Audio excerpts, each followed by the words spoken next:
vache qui rit, c'est pour les grands et les petits, ça vous met en appétit. La crème fromagère, au bout de gruyère, ça c'est la vache qui rit. Voilà le programme de ce soir. Ah, merci. Donc, ah oui, je vois. Alors ça, c'est une pièce de Jean Chevreau, de 1933, qui nous raconte la vie dans une petite ville. Le personnage principal se nomme Isabelle, et elle prétend pouvoir parler avec un spectre qui se révèle être un homme tué lors du second acte. Depuis quelque temps, les habitants de la petite ville se comportent sous l'effet d'une influence inconnue, de manière étrange. On dit que toute la morale bourgeoise est cul par-dessus la tête. Bon, je ne vais pas raconter toute l'histoire. Ce qui nous intéresse ici et dans la scène que nous allons voir, c'est la présentation de la vie à l'époque. Nous sommes dans une salle de classe le jour d'une inspection. Ouais, t'as raison.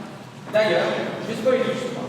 À la fin, c'est l'amour qui réussit à désenchanter Isabelle et tout redevient normal. L'argent va devenir aux riches, le bonheur aux heureux, la femme aux séducteurs.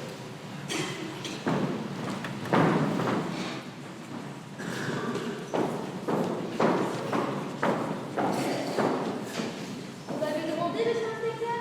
Mademoiselle, les prix les plus fâcheux courent sur votre enseignement.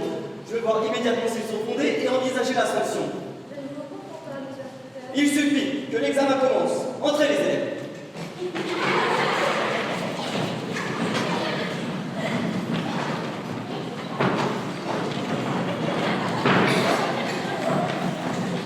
Pourquoi dit-elle ainsi? C'est que vous dites entrez et qu'il n'y a pas de quoi, monsieur l'inspecteur. Cette pédagogie de grand air est stupide. Le vocabulaire des inspecteurs y perd la moitié de sa force. Silence là-bas. La première qui bavarde balayera la classe.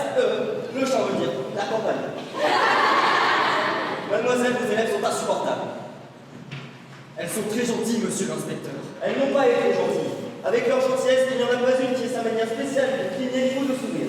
J'entends par là que l'ensemble des élèves doit montrer au maître le même visage sévère et uniforme qu'un jeu de domino. Vous n'y arriverez pas, monsieur l'inspecteur. Et pourquoi? Parce qu'elles sont gays. Elles n'ont pas été gays. Vous avez pour programme le certificat d'études et non le fou rire. Elles sont gays parce que leur maîtresse ne les punit pas assez. Comment les punirait? Avec des écoles françaises, il n'existe aucun motif de punir. Punir veut dire des de plafond. Regardez-le ce plafond. En effet, regardons-le. Le plafond de l'enseignement doit être compris de façon à faire ressortir la taille de l'adulte vis-à-vis de la taille de l'élève. Un maître qui adopte le pénère avoue qu'il est plus petit que l'arbre, encore plus long que le bœuf, moins mobile que l'abeille et sacrifie la meilleure preuve de sa dignité. Qu'y a-t-il encore? C'est une chenille qui monte sur votre jambe, monsieur l'inspecteur. Oh, elle arrive bien dans le poème. La tuez pas, c'est la classe Azuria. Elle a compris son rôle de chenille. Mensonge! La mission de la Colata Azuria n'a jamais été montée sur les inspecteurs. Faut-elle maintenant, elle pleure? Mais vous avez tué la Colata Azuria. Si c'était un merle qui emportait la Colata Azuria, elle trouverait son exploit superbe, évidemment, un sexe attiré. Mais peut-être parce que la chenille est la nourriture du merle.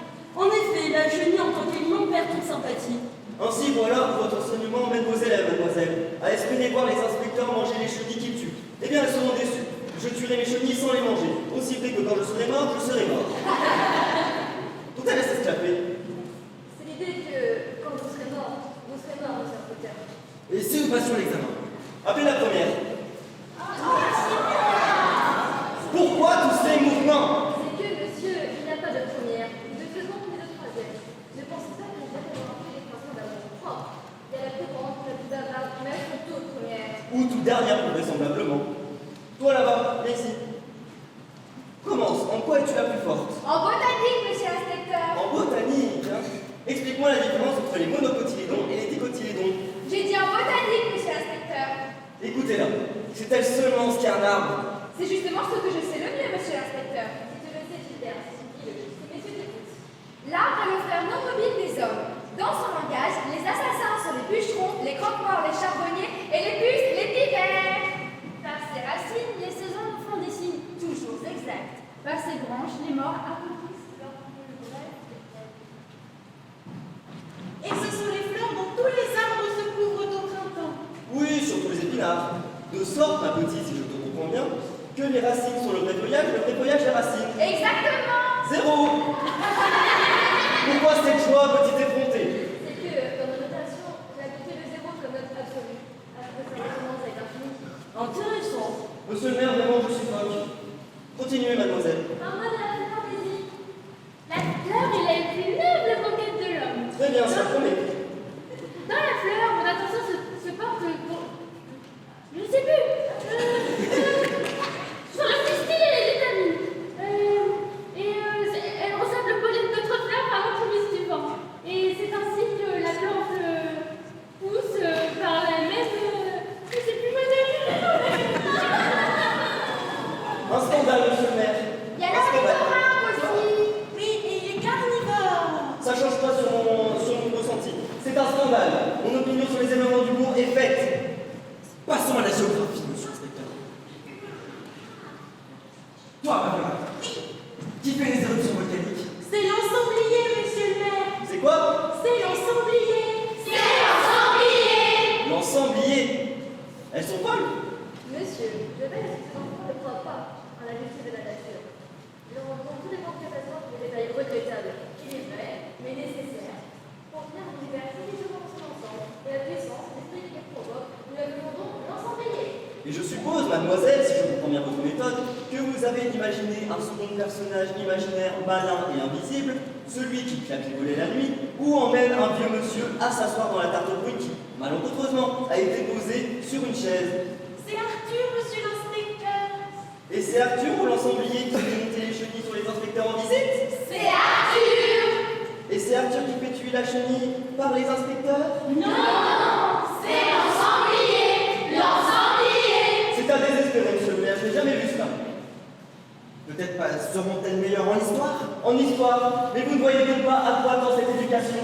À rien moins qu'associer ces jeunes esprits au filet de vérité que notre magnifique 19e siècle a tendu sur notre pays. En histoire. Et ça sera comme actuellement en géographie, et vous allez voir. Toi là-bas, oui bien.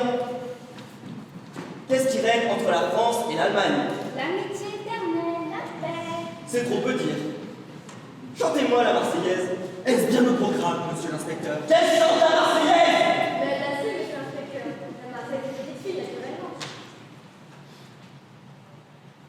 Le pays des petites filles, c'est d'avoir plus tard un mari. Il est non bonne, jeune ou petite fille, pourvu qu'il sache aimer et que bien il s'habille. Au refrain des enfants, à Marseille, là-bas tu sais le soleil, le vrai 14 juillet, c'est Marseille ensoleillée, Marseille ensoleillée, ensoleillée. Quelle honte! Et peignez chacune à sa guise. Félicitations, mademoiselle, cela nous donne une haute idée de l'enseignement primaire aux enfers. Sortez d'ici, monsieur l'inspecteur. Je sors, mademoiselle, il n'y a pas de porte, mais je sors. Je demeure ici jusqu'à ce que ce scandale soit liquidé. Nous nous retrouverons. Venez avec moi, messieurs. Où est mon chapeau? Qui a remplacé un hérisson par mon chapeau? C'est Arthur, monsieur l'inspecteur. C'est Arthur.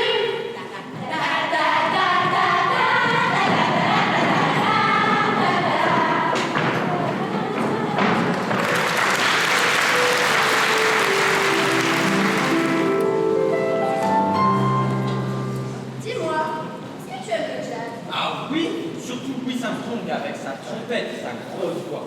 En 1917, les troupes américaines arrivent en Europe avec une musique jusqu'alors inconnue chez nous. Oui, une façon de jouer radicalement différente et un sens du rythme incroyable. C'est un véritable choc culturel lorsque le jazz rencontre la musique militaire. Mais j'entends les troupes qui arrivent sur nous.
Hey, salut Frenchies! Monsieur, dame. On a amené avec nous une musique qui est tout à fait nouvelle. Ça s'appelle du jazz. Du jazz. Non, ça s'appelle jazz. Ah bon, mais qu'est-ce que c'est que ce mot-là? On sait pas trop. Il paraît que ça vient de jazz boat. Jazz de? Non!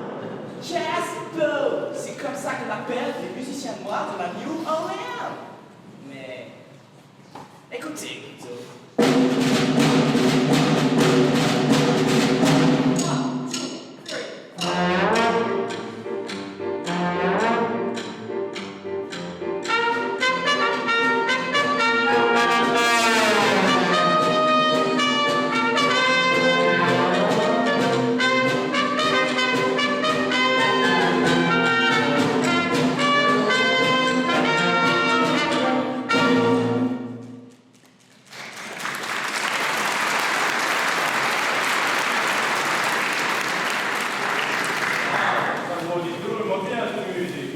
Yes, ça s'appelle whisky.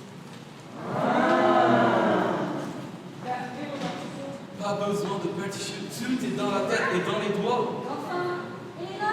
C'est simple, on joue avec nos oreilles. Allez par ici, plus de partition.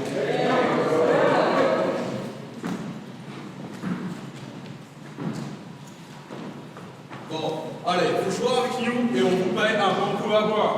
Bon, d'accord, c'est pour moi. Allez! Come on, boys and girls!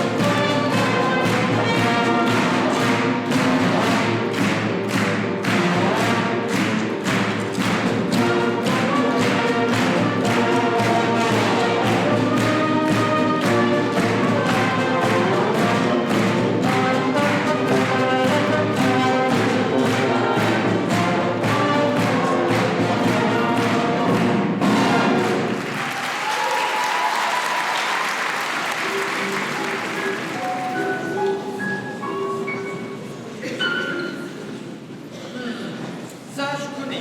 Un gars se fait passer pour un médecin.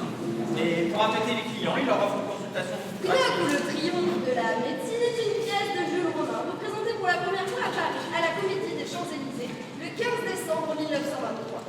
Mise en scène et décor de Bleu, qui d'ailleurs interprète le rôle principal. Est-ce que ça vous gratouille ou est-ce que ça vous chatouille?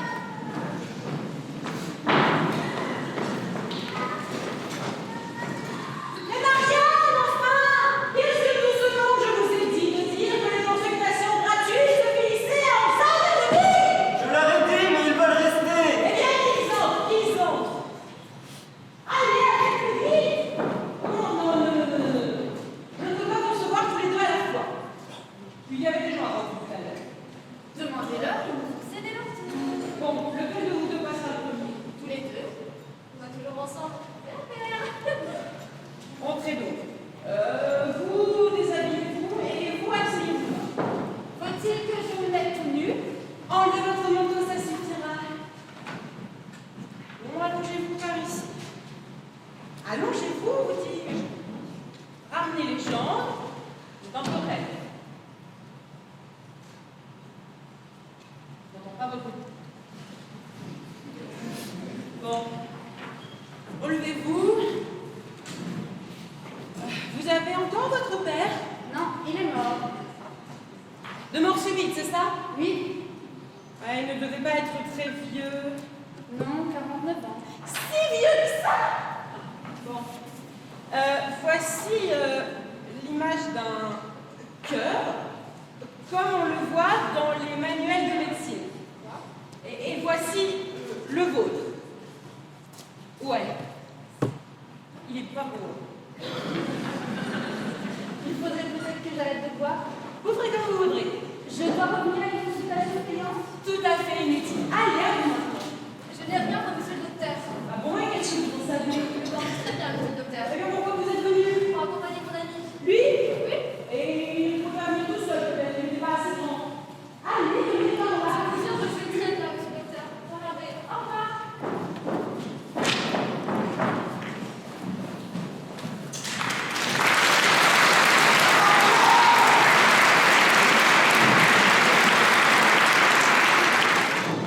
Nous sommes au mois de mars 1918. On ne le sait pas encore, mais la Première Guerre mondiale, la Grande Guerre, s'achemine vers sa fin. Elle a été la première guerre industrielle. De nouvelles armes sont apparues, toutes plus meurtrières les unes que les autres.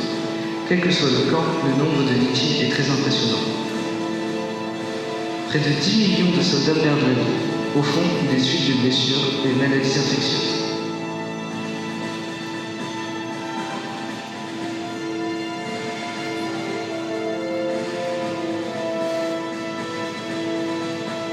Les services de santé sont débordés, mais une organisation se met en place. Peu à peu, les blessés sont triés au plus proche du front, parfois opérés sur place avant d'être envoyés plus en arrière. Sans antibiotiques, inconnus à l'époque, il faut limiter la progression de la gangrène. Les amputations pratiquées très tôt ont sauvé beaucoup de soldats. Mais dès le printemps 1918, une invitée inattendue change à la donne.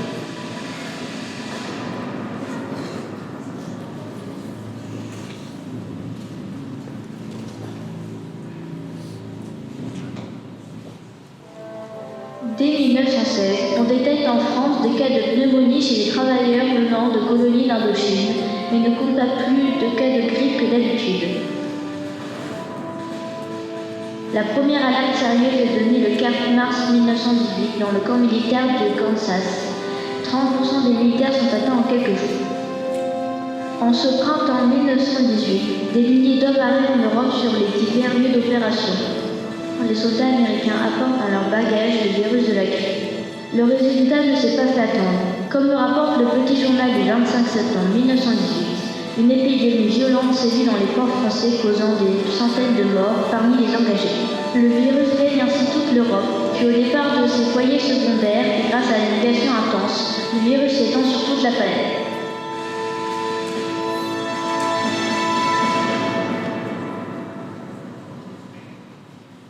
La grippe espagnole, baptisée ainsi parce que l'Espagne, pays neutre dans ce conflit, fut la première à la mentionner.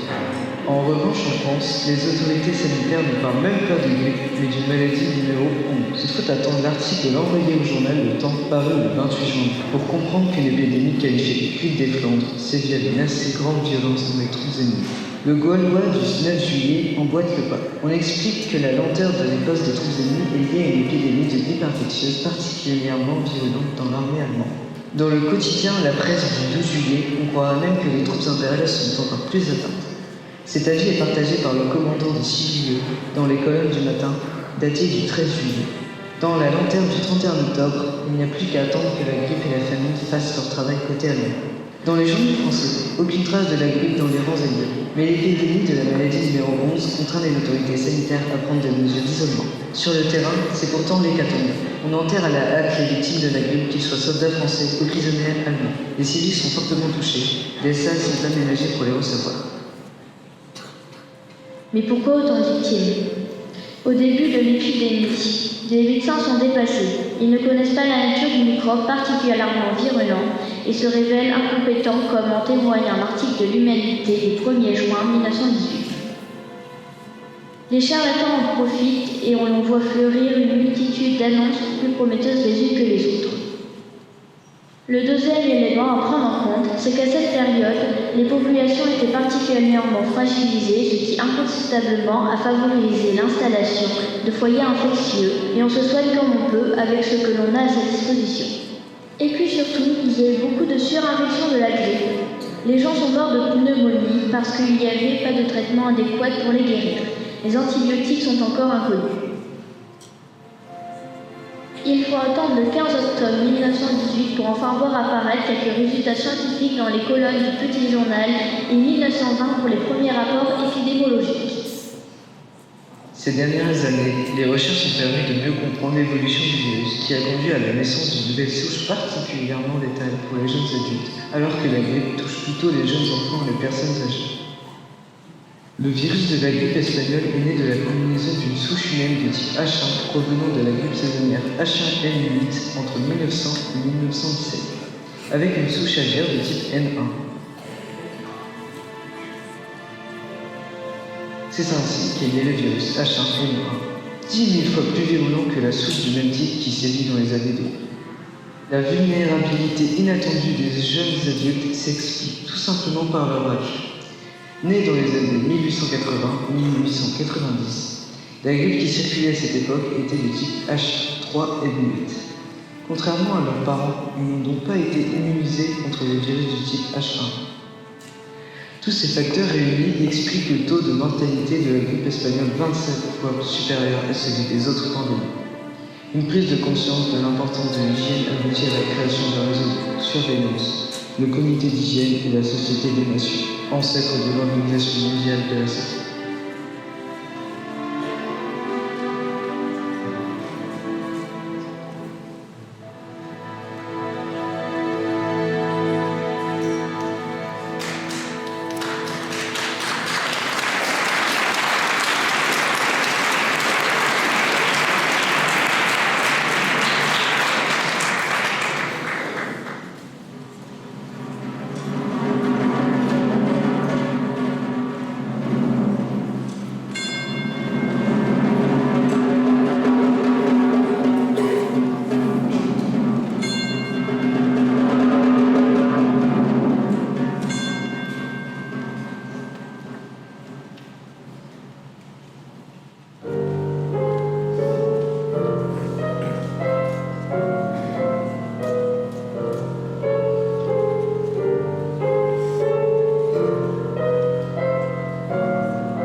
maison de maître, centre de l'amertume et de la rancœur, et de la détestation de l'inférieur envers le supérieur, ce qui peut, d'ailleurs, être une source de comédie.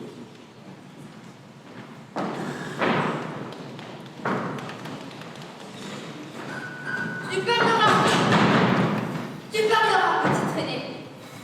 Je vous ai surpris en train de vous susurrer des choses tous les deux. C'est la seconde fois que je vous surprends. Qu'est-ce qu'il était en train de te dire? Rien, je vous dis. Il me demandait du cirage pour ses chaussures. Il n'a qu'à les mettre avec celles des enfants. On lui cirera. J'ai déjà voulu les lui cirer. Il ne veut pas. Tu as déjà voulu les cirer? Oui, il ne veut pas. C'est ton travail maintenant de cirer les chaussures. Je croyais que c'était celui de Marcel pour ces messieurs les enfants. Et celui de Gueule pour la sucrée et la baronne. Je pensais que ça le gênerait moins que ce soit moi. Il est toujours sale et pas soigné. Personne ne s'occupe de lui. Il lui manque toujours je ne sais combien de coton à sa soutane. Et tu lui as aussi proposé de lui recoudre peut-être? Oui, vous êtes sa mère. Vous n'avez qu'à le faire vous. Au lieu de vous le laisser comme ça. Vous ne vous en occupez même pas. Si j'avais un fils, moi, si j'avais quelqu'un à moi à m'occuper. Tu ferais une bonne petite femme. Tu l'attendrais bien gentiment tout le jour dans ta cuisine en lui préparant de bons petits plats. Le soir, quand il rentre de son travail, tu le servirais debout en le regardant manger. Et s'il n'avait pas une aussi, tu sentirais comme une grosse boule de pied cravée en toi de bonheur, tu serais aimé. Oui. Traînez, fille à curé, une paillasse qui n'y a qu'elle est tendre et ne sait seulement pas dire non. C'est un curé, mon fils, tu entends, et c'est certainement pas pour tes grosses mains rouges. Souillons, des choses sales à ta cuisine. Il n'est pas encore curé, il peut dire une maladie. Il le sera l'année prochaine. Moi, le bon Dieu, ça m'est égal, et j'aimerais bien avoir qu'il dise non. Et pour une comme toi, peut-être. C'est un polichinelle dans le buffet qui s'assied pas seulement se le faire passer toute seule, un polichinelle qui sait peut-être même pas et de qui, et ça tourne déjà autour d'un autre, que c'est même pas la peine de demander gentiment qu'il suffit d'entrer dans sa chambre. Et ça ose. Ça voudrait faire ta cuisine peut-être, que ça n'a pas pris à réussir un peu comptablement, à raccommoder tes vêtements, que c'est même pas foutu de tenir autre chose qu'un balai ou un servir dans tes grosses mains. Lave ta cuisine, Souillon. Avoir un homme à soi. Et qui, madame? Mon fils, que je me suis saigné aux 4 vêtements à faire que comme il faut, que c'est un petit monsieur main prêt. Mais ça rêve. Mais ça n'est pas lui. Allez, je t'affaire ta cuisine, tu fais pitié. Je n'en veux pas, c'est trop amer. Ce sera encore plus amer que celle d'hier aujourd'hui. Et demain, encore plus amer qu'aujourd'hui. Je force à chaque fois la dose. On est déjà trop de pauvres corneaux sur la terre. Un mois, ce sera toujours ça. Vous lui avez dit? À qui? J'ai pas envie de ça. Faire 6 mois de cabane pour tes beaux yeux. À lui. Ah, curé! Mais mon fils. Et tu prends pour qui? Bah alors, le sens de convenance, le tact, comme on dit, ça t'échappe tout à fait à toi. Si je l'avais dit, il m'aurait fait un serment, ce serait déjà proposé pour le baptême. Tu les connais pas, c'est tout cela. Ça ne connaît rien des choses raisonnables. S'il l'apprenait, je le tuerais. Fais pas de zèle, ça viendra bien tout seul quand tu seras vieille et bien abîmée comme moi. Seulement avant, il faut que tu pisses toutes tes larmes, que tu les reçoives tout tes coups, que tu les uses des mains que le bon Dieu t'a offertes, à laver la cuisine des autres éternellement. Que tu te recouches sur ta paillasse des nuits sans plaisir, avec le premier qui viendra tout contre. T'as pas le temps de ta sur la fille, il est trop tôt pour dire au revoir. Après, je te ferai un bon café, un vrai à moi, la place que je me réserve. Mais c'est mauvais, et puis ça me tarde. Il faut s'ouvrir pour faire un petit temps. Alors, tu ne veux toujours pas me dire le nom de celui qui t'a fait ça? Non. C'est pas le Marcel, j'en ai bien sûr. Il est toujours fourré dans tes jupes depuis quelque temps. Qu'est-ce qu'il a donc? C'est pour autre chose. C'est pour une place qu'il m'a trouvée. Une place? Et où ça? Dans un bar à Oran. Petite ordure, je ne m'en occuperai aussi de celui-là. J'aime pas les barreaux. Tu en es sûr? Défense s'appelle pas bien. Jamais, je vous dis. Et ce grand bouquin de communauté, tu en es sûr aussi?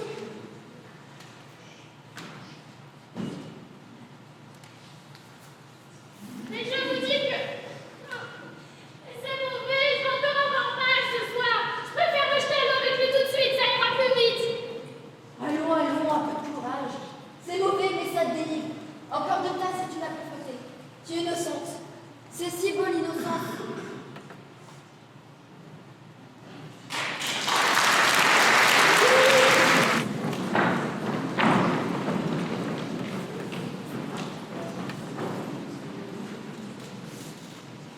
Un mois après la fin de la guerre, le 20 mai 1919, la Chambre des députés adopte pour la première fois une proposition de loi visant à accorder le droit de vote aux femmes. Mais cette proposition doit encore être validée par les sénateurs. En 1922, les sénateurs débattent de cette proposition. Messieurs les sénateurs, je prends la parole aujourd'hui devant vous afin de plaider contre le droit de vote des femmes. Pourquoi me diriez-vous? Eh bien, tout d'abord, elles manquent de sagesse et d'expérience. Et pire encore, elles sont influençables, notamment par les prêtres. La religion, c'est le conservatisme, messieurs. En leur accordant le droit de vote, on offre surtout une seconde voie à l'Église. Les femmes à l'église, pas à l'Assemblée. Exactement. Les femmes vont voter contre les prêtres.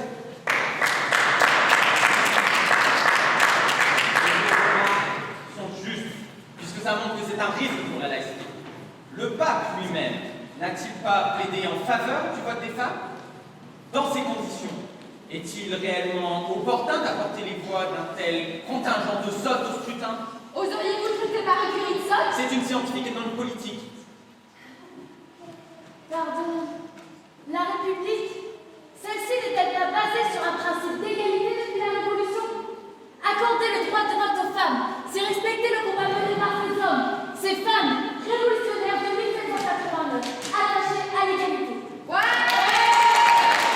De plus, pourquoi ne pas accorder le droit de vote aux femmes, alors que les hommes l'ont depuis maintenant plus de 70 ans? Oui, et c'est normal. Non, messieurs, il est un fait indéniable. Accorder le droit de vote aux femmes nuira inexorablement. En effet, en cette période d'après-guerre, la stabilité politique est de mise, vous en conviendrez. Nous seuls pouvons la conserver. Or, les femmes sont désormais plus nombreuses que les hommes, et les intérêts féminins sont incompatibles avec la stabilité dont notre République a besoin. D'ailleurs, la plupart des femmes ne demandent même pas ce droit supplémentaire. Je le redis, accorder le droit de vote aux femmes est un danger. Alors, messieurs les sénateurs, protégeons la République, protégeons notre République. Pour la République. Donc pour vous, les femmes sont une menace. Arrêtons donc de se marier dans ce cas. Regardez autour de vous. D'autres pays sont bien en avance. L'Australie, la Finlande, ou plus récemment, nos amis britanniques. Nous avons du retard sur tout le monde. C'est sûr que les Britanniques sont la référence en termes de choix politique. Non. Mais restons lucides. La politique, ce n'est pas le domaine des femmes, c'est celui des hommes. Et aux larmes de gouge alors? Qu'elles nous gardent la paix et le refuge du foyer et de la famille. Voilà leur noble rôle, leur mission. C'est là qu'elles ont du génie et non pour d'autres activités. La plupart des femmes n'ont-elles pas d'ailleurs des bouches trop petites pour qu'on puisse sortir les gros mots qui sont trop souvent la monnaie courante des discussions électorales? En tant qu'homme, si je suis capable de faire à manger, ma femme peut aussi parler politique. Ouais! Mais les femmes au foyer, mais c'est donc ça votre idée. Exactement. Souvenez-vous le courage qu'elles ont et le service qu'elles ont rendu à la patrie. Sans elles, rien n'aurait été possible. Pensez aux munitionnettes, aux marines de guerre qui ont su remonter le moral des soldats. Et Est-ce qu'elles se sont battues dans les tranchées, déjà? Elles ont su subvenir aux besoins de nos familles. Les femmes au foyer, franchement, elles ont su prendre la place des hommes dans les fermes, les usines. Elles ont fait marcher la machine de guerre. Elles ont su s'adapter. Heureusement. De plus, c'est bien n'est-elle pas le résultat de l'action des hommes? Messieurs les sénateurs, c'est aujourd'hui de paix dont la République a besoin.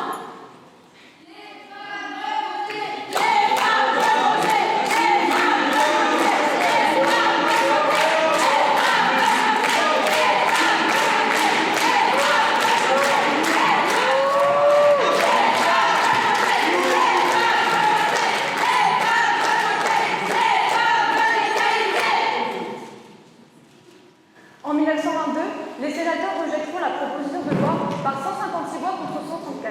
Ce ne sera pas la seule fois. En 1932, 1935, 1936, à chaque fois, les sénateurs couperont la proposition des députés. Ce n'est que le 21 avril 1944, sur ordonnance du général de Gaulle, que les femmes obtiendront enfin le droit de vote après une cinquantaine d'années de lutte et de controverses.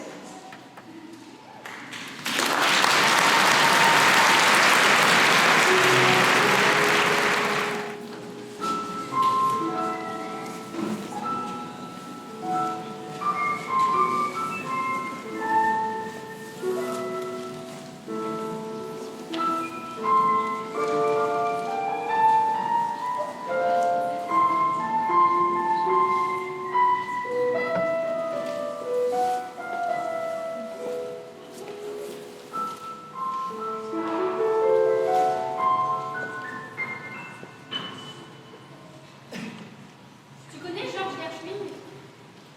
Georges Gershwin. Ah, ce serait pas un pianiste de jazz? Oui, mais pas seulement.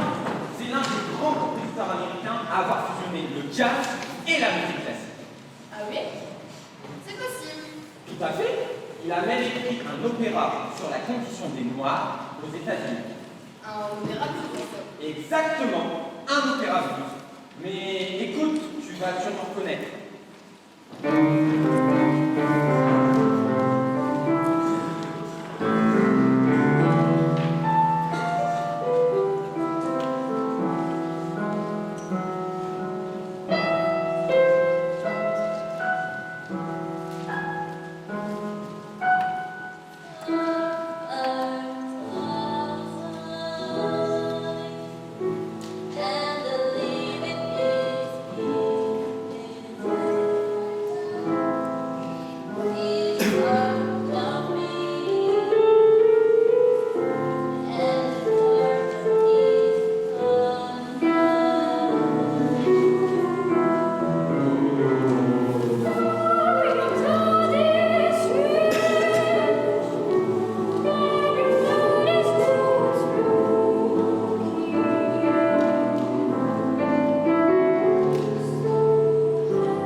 exilé ta femme.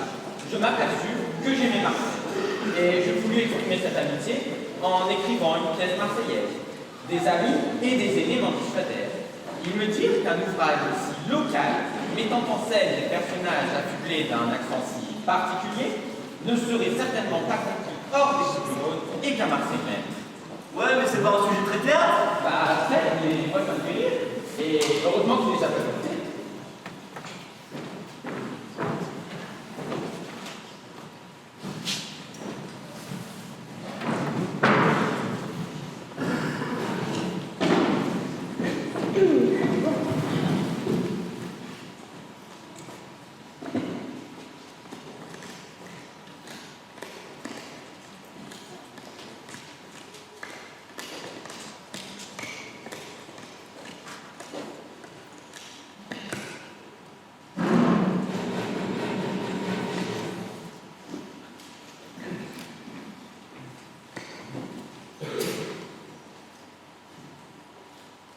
Eh bien quoi? C'est à toi. Je le sais bien, mais j'hésite. Bon, tu ne vas pas hésiter jusqu'à demain. Allons, capitaine, nous vous attendons. C'est que qu'ils vont en prendre deux et nous combien nous avons. 30. Nous allons en prendre 4. C'est aussi ta partie d'elle. Je le sais bien, et c'est pour ça que je demande si Fanny se fout à cœur. Eh bien, si tu avais surveillé le jeu, tu le saurais.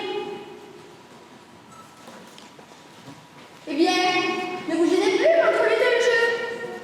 Mais je ne lui ai pas montré mon jeu, je ne lui ai donné aucun renseignement. En tout cas, le jour d'arrivée, il est pour nous parler.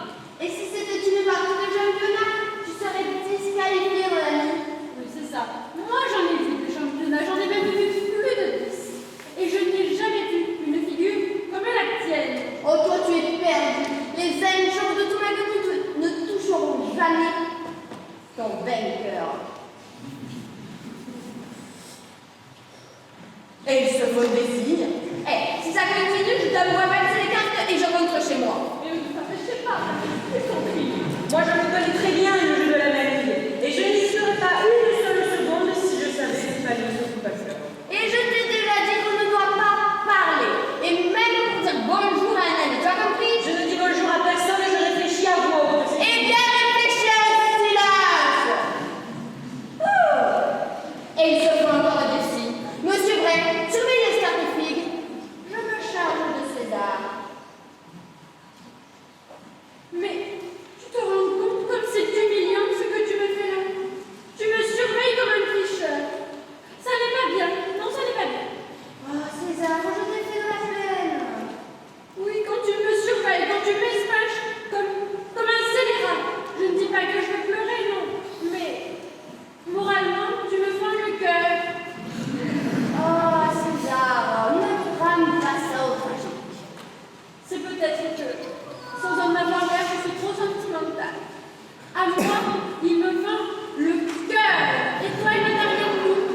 À moi, il ne m'a rien dit. Ah, bonne mère. Peu cher, j'ai gagné. Et vous me prenez vraiment pour un imbécile? Tu me parles de corps pour lui faire comprendre que je coupe à terre. Et je peux pas. Ah non, non, non. Moi, je ne joue pas avec la grecque.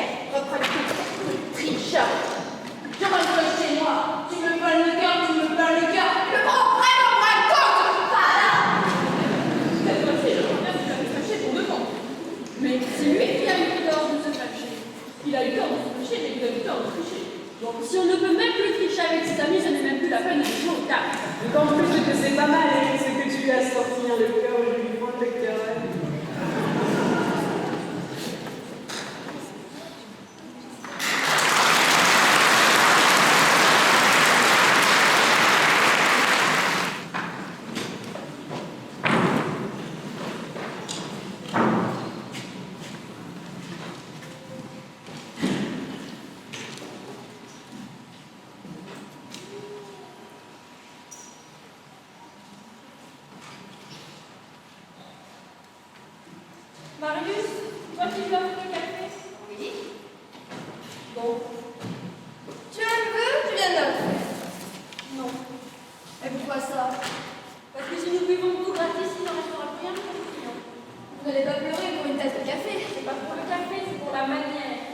manière.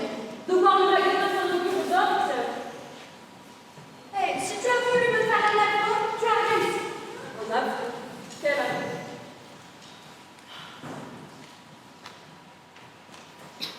Si à 23 ans, je ne peux même plus offrir une tasse de café à une jolie jeune fille, qu'est-ce que je suis?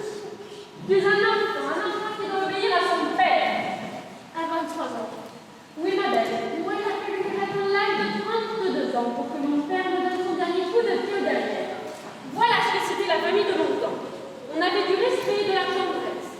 Eh oui, à peu près. On ne voyait pas autant d'intérêt de révolter. Moi, si ma mère me donnait du vivre, je ne sais pas ce que je ferais. Ce que tu ferais? Eh bien, tu irais pleurer dans un coin, voilà tout. Et si ton pauvre père était endormi pour t'envoyer une petite câlin de temps en temps, ça ne te ferait pas de mal. Veuillez donc des enfants pour qu'ils vous empoisonnent l'existence. Et maintenant, je vais empoisonner l'existence. Je passe ma moitié du temps au travail. Mais parlons-en de ton travail toujours quand on a besoin de toi que tu disparaisses. Je passe ma vie derrière ce comptoir. C'est la vérité. Et hier soir, quand Paul Leclerc est arrivé, et qu'ils étaient peut-être 50 à demander le garçon, Marius, disparu. Eh bien, j'étais chez Cadille pour la fête de Grenadine. Et tu n'aurais pas pu téléphoner. J'avais envie de marcher un peu.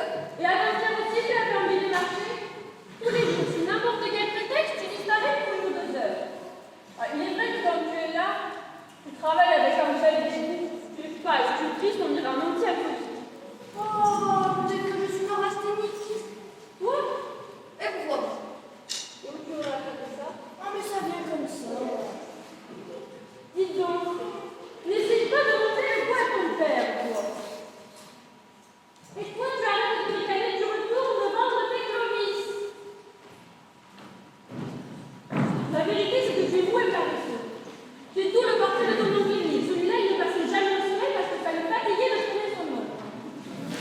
Tu es un rêvasseur, voilà ce que tu es, un rêvasseur. Tu es né au-dessus de ce console et tu ne connais même pas ton métier. Tiens, le chauffeur du ferry, que je prends le marché comme extra, eh bien, il le fait de toi. Qu'est-ce qui te fait mieux que moi? Mais tout? Tu ne sais même pas doser correctement un mandarin, c'est une curation. Mais en Tu même n'en fais temps, pas deux pareils. les clients qui t'entraînent à la fin, ils ne peuvent pas comparer. Tiens, le père en seconde, un homme admirable, qui buvait 12 mandarins par jour. Tu sais pourquoi il ne vient plus? Moi, il me l'a dit. Parce que tes mélanges fantaisistes essaient de lui gâter la bouche. Lui gâter la bouche, un bon chat qui a le bec aux algues. Et c'est ça, insulte à la clientèle au lieu de te perfectionner dans ton métier. Pour la 10e fois, je vais t'expliquer comment on fait un peu de curation. Montre-moi ce que tu sais tout faire. Tu commences par un tiers de curation. Attention, un tout petit tiers. Ensuite, un tiers de citron, un peu plus gros. Ensuite, un tiers de picon. Regarde-moi cette couleur. Regarde comme c'est joli. Et enfin, un grand tiers. Tu me dis si je me trompe, hein? Mais là, ça fait 4 tiers. Exactement, j'espère que tu as compris. Mais dans un verre, il n'y a que 3 tiers. Mais imbécile, ça dépend de la grosseur des tiers. Ah non. Mais même dans un arrosoir, vous ne pouvez mettre que 3 tiers. Eh bien, vas-y, dis-moi comment j'en ai mis ça. Là, c'est de l'arithmétique. De l'arithmétique, et quand on ne sait plus quoi dire, on cherche à détourner la conversation. La dernière goutte aussi, tu vas me dire que c'est de l'arithmétique, peut-être. Quelle dernière goutte? Mais toutes les dernières gouttes. Celles qui risquent de rester pendues au boulot de la bouteille.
annonce la grande vague du surréalisme. À bas l'autorité. À bas la logique. À bas l'ordre académique. Vive l'absurde. Vive le loufoque. Vive la liberté d'expression. Vive Dada.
Remettre le thème de l'Antiquité au bout du jour.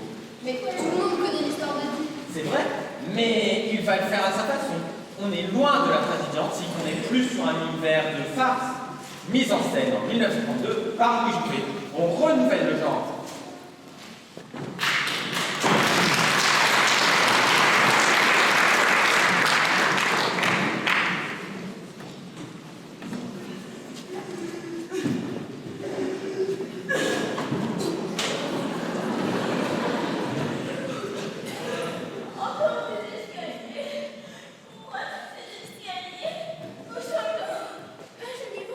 Madame, vous savez très bien ce que je pense de cette escapade et que ce n'est pas moi qui...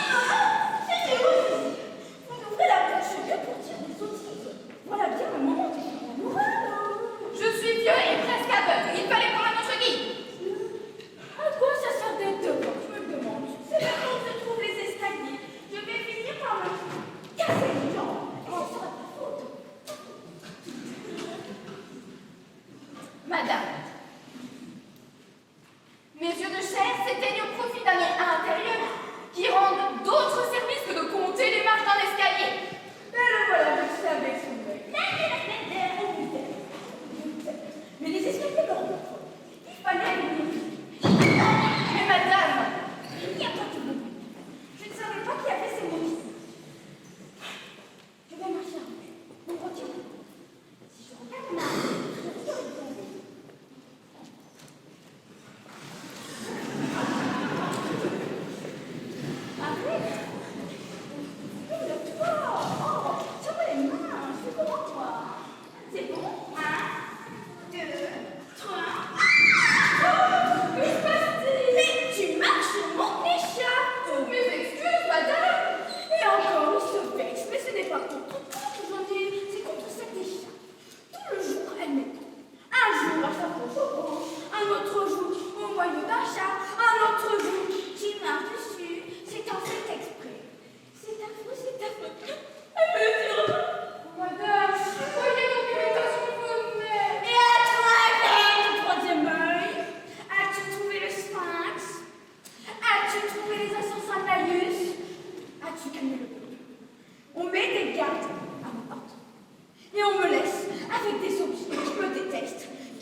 des consignes.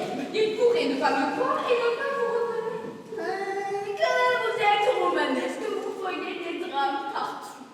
Ils se conservent, ils veulent peut-être vous jeter dessus. Non, je suis vieux et presque aveugle. Laissez-moi vous expliquer ma présence dans ces remparts, ainsi que celle de la personne qui m'accompagne. Pas de discours, nous voulons le mot.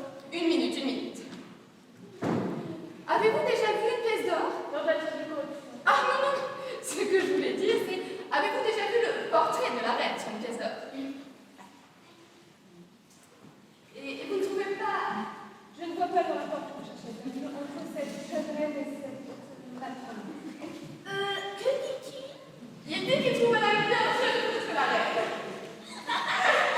Eh, il est amusant. Cherchez-moi votre chef. Inutile, j'ai des ordres filés. Vous aurez mes nouvelles. Comment dit-il? Mais que dit-il?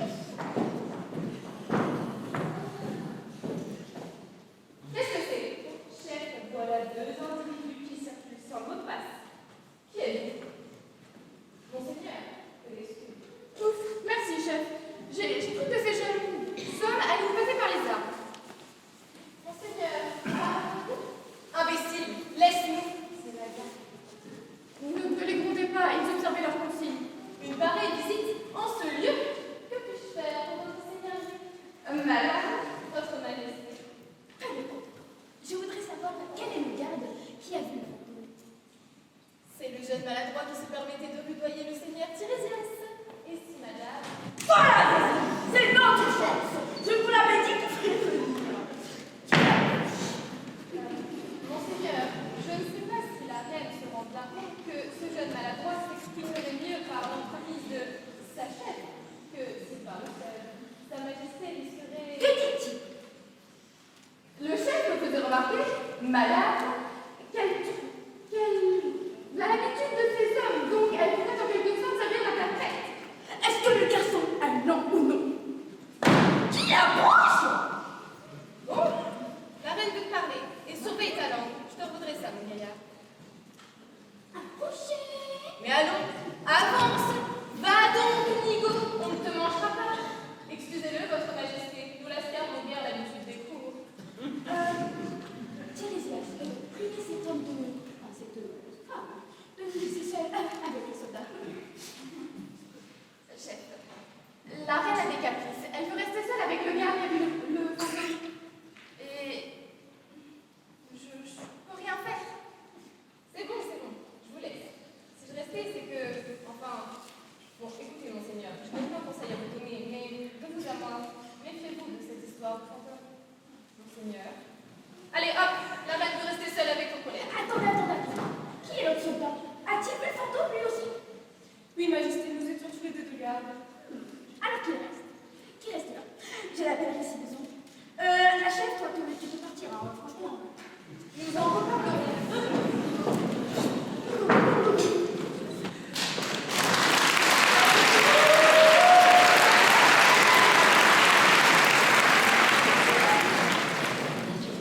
La pièce débute dans une cabane de pêcheurs, près d'un lac, dans la ville. Dehors, une tempête fait rage.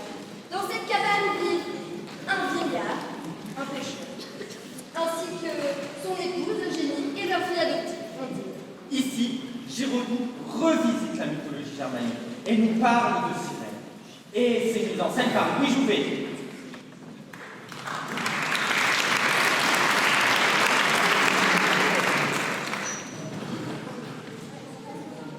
Prends-moi, beau chevalier. Comment? Embrasse-moi, beau chevalier. Vous embrassez? Mais pourquoi? Faut-il que je me mette toute nue, beau chevalier? Votre aise, je n'ai rien à voir là. Faut-il m'étendre sur le dos ou m'étendre sur le flanc? Ce que tu es porté, est-ce que tu la répètes? Ma petite Ondine, quelle est cette farce? C'est l'une de ces poitines jalouses. Elle ne va pas, je t'aime. Elle prétend que tu es la première venue, que la première effrontée peut te séduire. Mais quelle idée, c'est là. Ne me prends pas. Que dit celle-là maintenant? Ne me prends pas, mon chevalier. Je ne mange pas de ce pain-là. De quel pain? Si l'effronterie ne t'a pas vaincu, elle prétend que tu seras séduit par la pudeur. Tous les pauvres hommes du ciel sont ainsi. Ne me caresse pas les cheveux, ne me caresse pas les reins, mon chevalier. C'est la plus belle qui m'envoie. Oh non, c'est la plus intelligente. Oh, c'est chérie. Prends-moi dans tes bras, regarde cette idiote. Ce que c'est bête, une homme qui s'offre. Eh bien, tu as perdu, tu peux partir, toi aussi. Encore une autre? Ah mais non, c'est le but du jeu. Vous devez venir qu'à 2. Laisse-la, elle parle. Qu'elle s'en aille, c'est les gens et 300. Aucun mon dernier résiste. Parlez, jeune personne. Entrée de jeune, souris de jeune, contre la vie dans le main, à l'espace, il s'agit mine, aime-moi, ne me quitte pas. Bravo, c'est charmant. En quoi charmant? C'est ça, c'est charmant. Tu dois être ça, le chant des secrets. Ça l'est justement, elle en copie. Voici la séquence, ne l'écoute pas. Ah, on dit, n'aurais-tu pas confiance en moi? Oh mon amour, n'écoute pas. Quitter les liens du lys à côté de tes bras. Allons-toi, vas-y, et vite. Parfois, je pense à toi si fort que tu t'agites sur ta couche. Toujours en dormant, tu prends la bouche, et moi, je m'éveille. C'est fini, n'est-ce pas? Non, voilà. Mais, quand t'as fait la voix de gens, qui paraît, qu'elle est culte. Comment lui fallait combiner? Pourquoi? Moi, je faisais pas moi, je le fais, regarde. Mais qu'est-ce que tu racontes, Toti?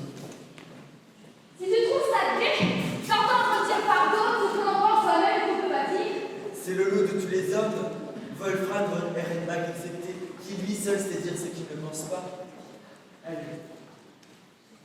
Le soir, quand j'allume les feux, j'entends entrer les chiens de pattes. Je pense à toi qui m'aimes un peu, je pleure, et le feu rouge là. Bravo. C'est magnifique, qu'elle le redit. Tu vas la prendre par le fou. Toi, il ne reste pas une minute de plus. Va-t'en! Tu as perdu, tu as perdu. L'as-tu perdu? Son mari, il te tient dans ses bras et il me regarde. Il s'embrasse et il te comprend. Ne sais-tu pas que c'est l'usage chez les hommes de faire dire son amour par des idiotes comme toi qui chantent ou qui récitent? On les appelle des poètes. Tu es un poète, tu es une idiote! Si tu lui permets de te tromper avec l'amour, avec la musique, avec l'art, à ton aide, tu as perdu. Non, il se moque de vous, j'ai gagné! Je veux dire que tu as gagné, que tu as gagné. Quel pacte? Oui, tu peux le dire. Tu peux le dire à l'envie, à la jalousie, à la vanité. À tout ce qui grouille, ce qui nage, ce qui fait de l'ombre, à ce qui a des arêtes, à ce qui pond des œufs par millions. Tu verras si c'est intéressant d'être vivipare. Va leur dire!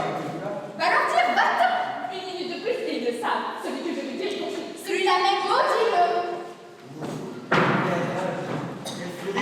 C'est la famille!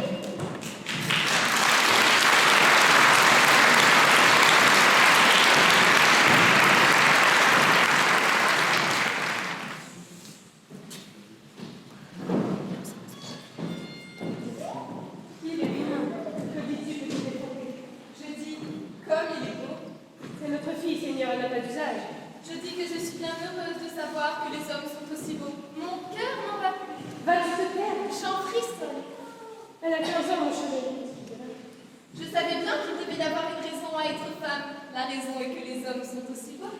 Tu ennuies notre hôte. Je ne l'ennuie pas du tout. Je lui plais. Vois comme il me regarde. Comment t'appelles-tu?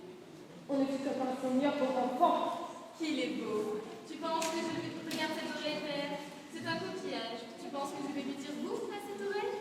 À qui appartient-tu, petite oreille? Comment s'appelle-t-il? Il s'appelle Hans. J'aurais dû m'en douter. Quand on est heureux et qu'on ouvre la bouche, on dit Hans. Hans Wittenstein. Quand il y a de la rosée le matin et qu'on est oppressé, malgré soi, on dit Hans. De Wittenstein, bon Wittenstein. Quel joli! Que c'est joli les commentaires. Pourquoi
Je serai ce qu'ils sont, tout ce qu'ils sont, tout ce qu'ils peuvent faire, tant qu'ils vont. Faut-il revenir de force? Je sais déjà qu'ils mentent, que ceux qui sont beaux sont laids, que ceux qui sont courageux sont lâches. Je sais que je les déteste. Eux t'aiment, petite. Qu'as-tu dit? Rien, je n'ai rien dit. Répétez, pourquoi? Eux t'aiment, petite. Moi, je les hais.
est parti avec un verre. Il décide alors de faire la grève du pain. Tant que sa femme n'est pas revenue. Le village, désormais privé de son pain, décide alors de se mobiliser afin de retrouver sa boulangère. Savais-tu que La Dame du Boulanger est un film français réalisé par Marcel Pagnol, sorti en 1938 et adapté en pièce de théâtre après la Seconde Guerre mondiale? Et tu me dis qu'une troupe de théâtre va nous faire une représentation aujourd'hui? Exactement.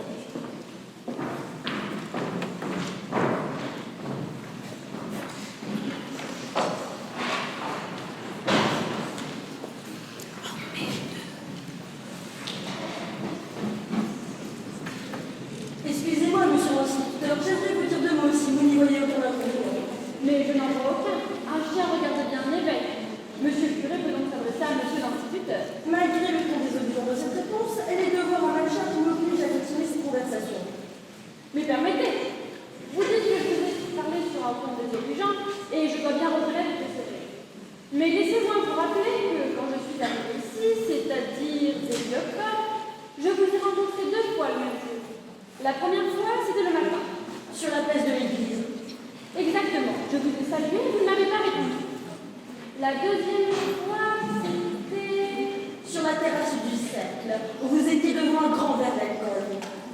Un modeste apéritif. Si vous le voulez, enfin, c'était d'accord. Bon, soit. Je vous ai salué en mettant mon chapeau. C'était un chapeau melon. Et vous ne m'avez pas répondu. Pourquoi? Je ne vous ai pas vu. Quoi? Et je ne vous ai pas vu parce que je n'ai pas voulu vous voir. J'arrivais à peine. Vous ne m'aviez jamais vu. Je vous salue très poliment et vous détournez le regard. Vous m'avez fait un accent, une simple colère. Oh monsieur, je vous connaissais. Ah, vous aviez reçu une fiche de l'évêché? Oh non, monseigneur a des travaux et des occupations plus utiles et plus nobles que celui de faire des fiches sur chaque instituteur. Ce serait d'ailleurs un très gros travail, pas un bout. Non monsieur, je n'ai pas reçu votre fiche et je n'avais pas besoin de la recevoir. Vous la retirez bien sûr. J'ai une tête de scélérat. Oh non monsieur, non, ne me faites pas dire ce que je ne dis pas enfin. Et puis même avec une tête de scélérat, un homme peut se rejeter par la foi et par la stricte observance des pratiques recommandées par notre centenaire d'église. Mais il ne s'agit pas de votre tête. Ce qui m'a permis de vous dépasser du premier coup, c'était le journal qui dépassait de votre poche. C'était le Petit Provençal. Non, ne le niez pas. Vous liez ici le Petit Provençal. Mais oui, je lis le Petit Provençal et j'y suis même abonné. Abonné, c'est complet. Quoi? Vous ne voudriez quand même pas que je vous la croie en monsieur, et que vous estimeriez bien mieux si vous lisiez la croix. On y trouve une morale plus nourrissante, plus succulente que les divagations fanatiques des journalistes somptueux. Et c'est pour ça que vous m'avez arrêté, pour me placer un abonnement à la non, je ne vous ai pas arrêté pour ça.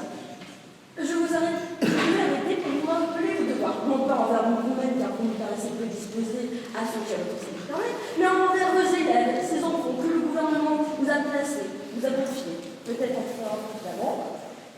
Il est certain que le vieillard que vous êtes peut donner des conseils aux gamins que je suis. En effet, quoique nous soyons à peu près du même âge, l'éducation et l'éducation quotidienne de la parallélière ont permis d'avoir plus d'expérience dans la vie que vous n'avez pu en recevoir dans vos manuels déchristianisés. Vous êtes tous évolus de normes et de droit. Vous êtes roi tout récemment éclos du grand séminaire. Bref, ce que j'ai à vous dire est très grave. Vous avez fait, l'autre jour, hier avant-hier, une leçon sur Jeanne d'Arc. Oui, non pas que ce soit amusant, mais c'est au programme. Bien. Et vous avez et lors de cette leçon, vous avez dit les phrases suivantes. Jeanne d'Arc était une bergère de Gambrinus. Un gros écart, c'est mouton, elle crut entendre des voix. C'est bien ce que vous avez dit. C'est très exactement ce que j'ai dit. Avez-vous songé à la responsabilité que vous avez prise lorsque vous avez dit cru entendre? Mais je trouve justement que j'ai évité de prendre la responsabilité. J'ai dit que Jeanne d'Arc put entendre des voix. C'est-à-dire qu'en ce qui la concerne, je les entendais certainement, mais qu'en ce qui me concerne, je n'en sais strictement rien. Comment ça, vous n'en savez rien? Ma voix, monsieur le curé, je n'y étais pas. Comment ça, vous n'étiez pas? En 1431, je n'étais même pas née. Oh, n'essayez pas de vous en tirer par une pirouette. Vous ne devez pas nier un fait historique. Vous ne devez pas dire Jeanne d'Arc crut entendre. Vous devez dire Jeanne d'Arc entendit des voix. Mais dis donc, c'est très grave d'affirmer des choses pareilles, même s'il s'agit d'un fait historique. Et laissez-moi vous rappeler que Jeanne d'Arc, devant un tribunal présidé par un évêque qui s'appelait Cochon, déclara qu'elle entendait des voix. Et c'est ce Cochon qui la condamna à brûler vive, ce qui fut fait à Rouen, sur la place du marché. Et malgré ses voix, la pauvre bergère était combustible. Alors elle mourut. Va des rétro, Satanas. C'est ça. Va te cacher, tu.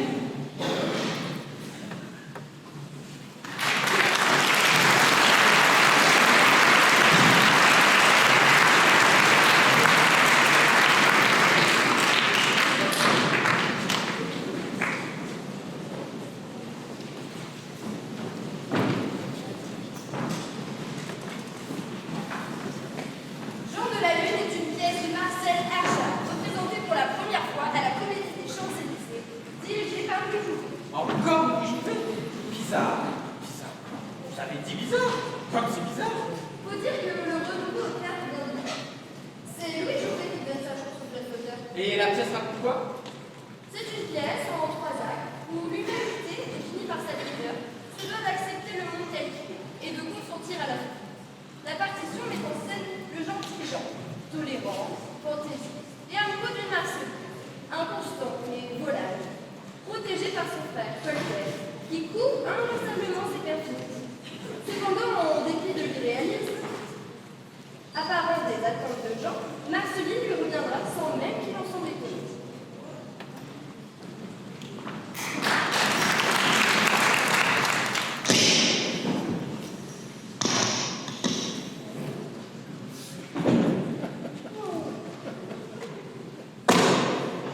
Je te forme, on ne baille pas à table. Excuse-moi, mon vieux, je suis crevée. Tu pourrais au moins mettre ta main dans ta bouche. Ta main est trop petite, je pourrais jamais cacher toute ma bouche. En tout cas, tu pourrais au moins bailler discrètement, comme ça. Oh, naturellement. Monsieur n'a pas envie de bailler. Je pourrais avoir envie de bailler. J'ai autant de raison que toi d'avoir envie de bailler. Je ne crois pas. Je travaille un peu plus que toi. Alors à la fin de la journée, j'aurai le droit d'être plus fatigué que toi. Mais mon vieux, c'est pas une question de travail, c'est une question de sommeil. Alors, oui, le sommeil. Mais je te dis de bailler comme ça. Comment dis-tu? Comme ça. Comme ça? Mais non. Comme Marceline. Avec vos esprits idiots, vous m'avez donné un peu de ici. Comme ça? Oh, non, je ne peux pas. C'est un peu fort, tu vois. Tu te distinguer, ça me délasse pas. Tu vois, quand tu as envie de bailler, tu bailles comme tout le monde. Si. Maintenant, je vais pouvoir bailler tranquillement. Si ta fille était bonne, nous pourrions le voir. Ça nous révélerait. Oui, mais le café est-il prêt? Je ne saurais te répondre. Peut-être le café est-il prêt? Il se pourrait que le café fût prêt. Je ne pense pas que le café soit prêt. Peut-être pourrions-nous sonner la bonne. La bonne est celle-ci. Tu dois lui sortir. Monsieur, n'as-tu pas? Quoi?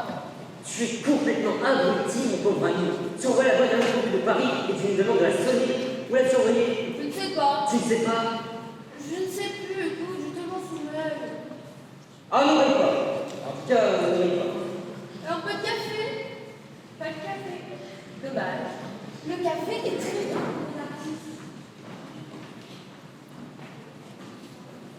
Pourquoi fermez-vous toujours la porte du cadeau? Vous le faites exprès? Oui. Nous n'avons pas envie de prendre travailler du papillon là dans la créature. Tout entendu, ça vient. Oh, ça non. C'est-à-dire, j'arriverai bien à jouer les papillons, mais j'arriverai jamais à jouer après.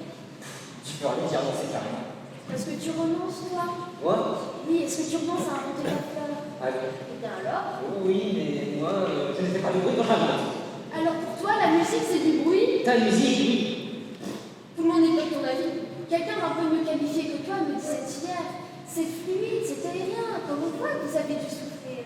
Oh mon Dieu. Et puis toutes les midnights le chantent, tu laquelle à la sortie des ateliers, tu l'entendras. Elles comprennent la poésie de ça.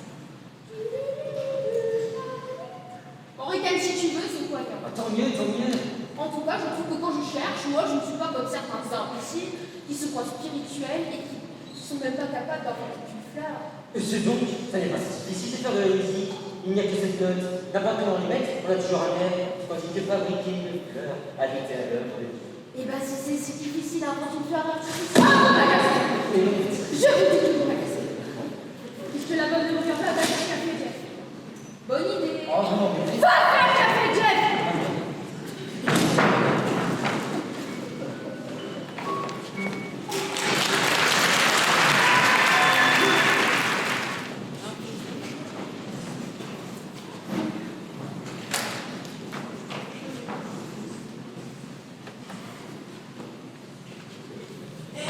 Tu connais la nouvelle?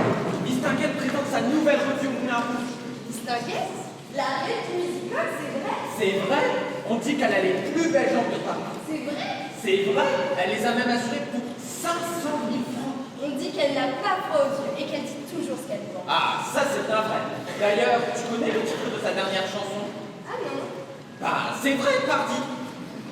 Mesdames, mesdemoiselles, messieurs, Pour vous ce soir, la grande, l'incomparable, l'inoubliable Distinguette.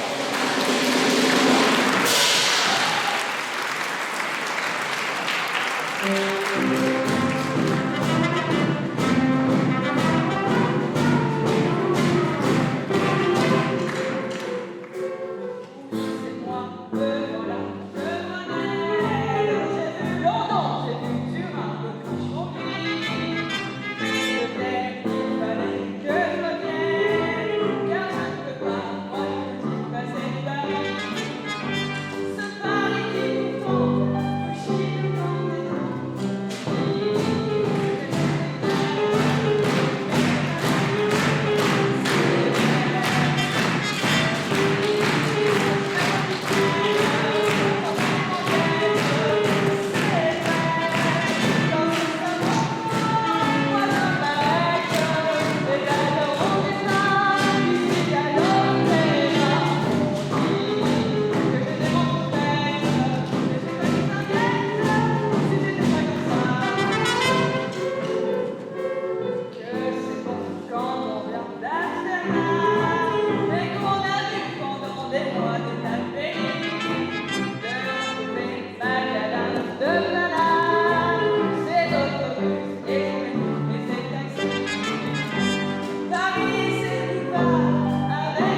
suspense.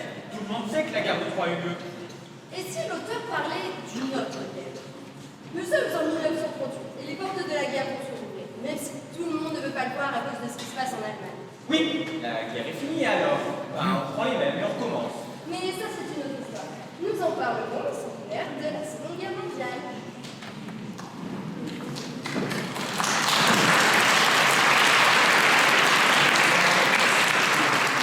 Qu'as-tu voulu créer dans la fin? 1000 garçons et 1000 filles. Pourquoi? Tu croyais être un unique femme? Tu seras déçu. Ce sera un fils, un seul fils. Il a toutes les chances qu'il en soit. Après les guerres, il n'est plus de garçons que de filles. Et avant la guerre? Laissons la guerre et laissons la guerre. Elle vient de finir.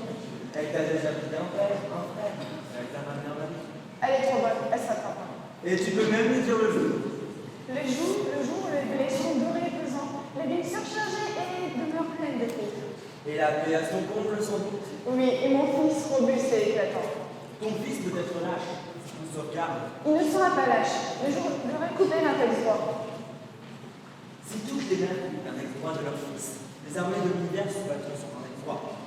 Si elles leur coupent la jambe, les armées seront les gens. Si elles crèvent les yeux, les armées seront aveugles. Mais il y aura des guerres, et il y aura des armées, puis elles chercheront le défaut de l'aide de la grande. Je le tuerai. Voilà la solution maternelle des guerres. Ne ris pas, je dois encore le tuer avant sa naissance. Tu ne veux pas voir ton fils? Le tien seul m'intéresse. C'est parce qu'il est de toi que j'ai peur. Tu ne peux pas t'imaginer au combien il t'en ressemble. Dans le néant où il est encore, il a déjà apporté tout ce que tu as mis de notre différence. Il a tes silences, tes tendresses. Si tu aimes la guerre, mon fils aimera la guerre. Aimes-tu la guerre? Pourquoi cette question? Avoue que certains jours je l'aime. Si on aime ce qui nous délivre de l'espoir, du bonheur et des êtres qui nous sont chers, Tu ne crois pas si bien dire, on l'aime. si on se laisse séduire par cette petite délégation qui nous vient des dieux à l'instant des combats, Te sens bien à l'instant du combat? très souvent ma personne, mais parfois à certains matins, on se remet, allégé, étonné, muet. Le corps, les armes en notre foi sont d'un autre alliage. Une tendresse vous envahit, vous submerge, la variété de tendresse des dieux. On avance lentement vers les loups, presque distraitement, mais toujours tendrement. Et l'on évite d'écraser le scarabée sur son passage. Et l'on chasse le monstre. Jamais l'homme n'a pu se respecter la vie. Puis l'adversaire arrive. Puis l'adversaire arrive, écumant, terrible. On voit derrière sa barbe et ses yeux blancs toute l'impuissance et tout le dévouement du pauvre fonctionnaire humain qui est, du pauvre gendre, du pauvre mari, du pauvre cousin germain, du pauvre amateur de raquis et de liquide. On aime sa verrue sur la joue, tâter dans l'œil. Mais il insiste, alors on le tue. Et on se penche en Dieu sur ce pauvre corps. Mais on n'est pas Dieu, on ne rend pas la vie. Non, on ne se penche pas. D'autres arrivent avec leur regard plein de haine et de rage. D'autres pleins de famille, d'olive et de paix. Mais on les tue. On les tue. C'est la guerre. Tous. On les tue tous. Cette fois, nous l'avons tous tués, à dessein. Parce que ce peuple est vraiment la race de la guerre. Et que c'est par lui que se propageait et subsistait la guerre en Asie. Un seul en a échappé. Dans 1000 ans, tout homme sera fils de celui-là. Sauvetage inutile d'ailleurs. Mon fils aimera la guerre car tu l'aimes. Je crois plutôt que je l'aime, puisque je ne l'aime plus. Comment peut-on détester ce qu'on adore? Raconte-moi, Hector. Tu sais, quand on découvre qu'un ami est un menteur, de lui tout sonne faux, alors même c'est vérité.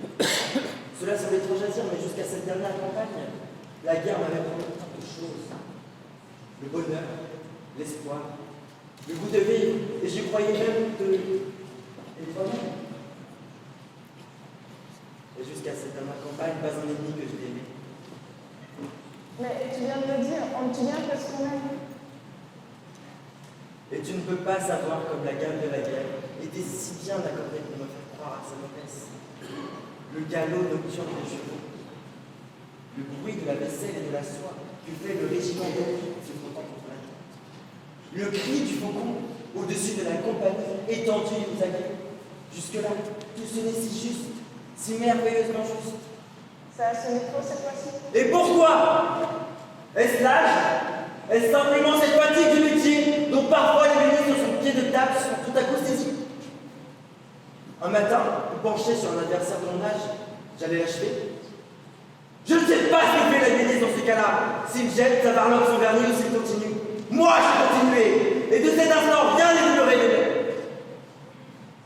Et rien n'est demeuré de la résonance parfaite. La lance contre mon bouclier a soudain sonné faux. Le choc du mourant contre la terre a sonné faux. Et quelques heures plus tard, l'effondrement des palais. Et la guerre ne se gênait plus. Elle a très bien vu que j'avais compris. J'en suis là. Tout ce n'est juste pour les autres. Les autres sont comme moi. Ce que j'ai ramené est la guerre. C'est une armée à mauvaises oreilles.